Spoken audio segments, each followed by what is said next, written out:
जय साई राम। जय गुरुदेव दत्ता। गुरुर् ब्रह्मा गुरुर् विष्णु गुरुर्देवो महेश्वरः। गुरु साक्षात् परब्रह्मा तस्मै श्री गुरुवे नमः। अक्कलकोट श्री स्वामी समर्थ लीलामृतम அத்தியாயம் 167. காலனிடம் இருந்து காப்பாற்றி அருளுதல்.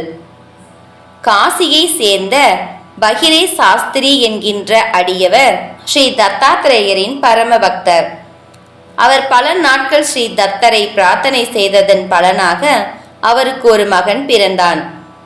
அவர் தன் மகனுக்கு தத்தா என்று பெயர் சூட்டினார்.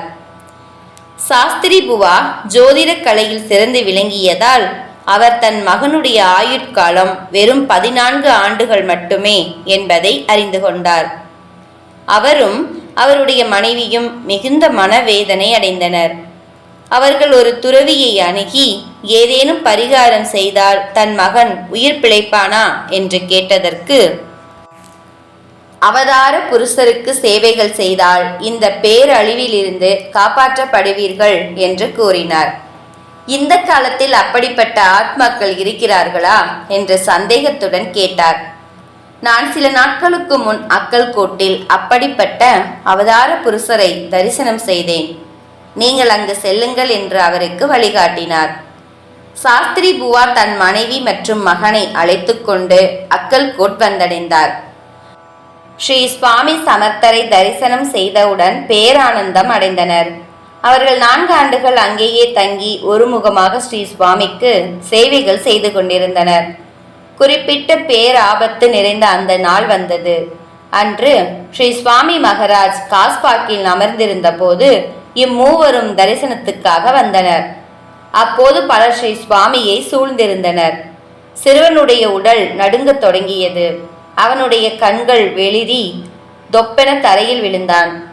ஸ்ரீ சுவாமி சாஸ்திரி புவாவை எல் கொண்டு வருமாறு கூறினார்.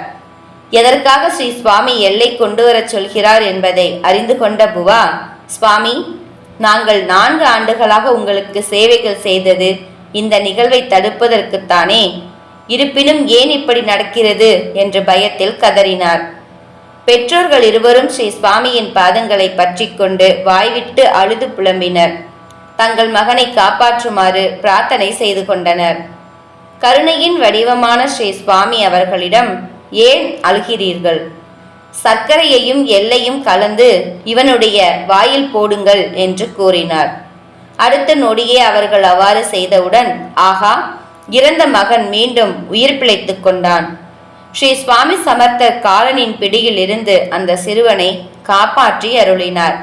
அவர்கள் சில நாட்கள் அக்கல்கோட்டில் தங்கி ஸ்ரீ சுவாமி சமர்த்தருக்கு சேவைகள் செய்துவிட்டு ஸ்ரீ சுவாமியின் அனுமதியுடன் தங்கள் சொந்த ஊரான காசிக்கு சென்றனர்.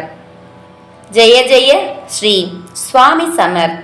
ஜெய் சாய்ராம். ஜெய் குரு தேவதத்தா.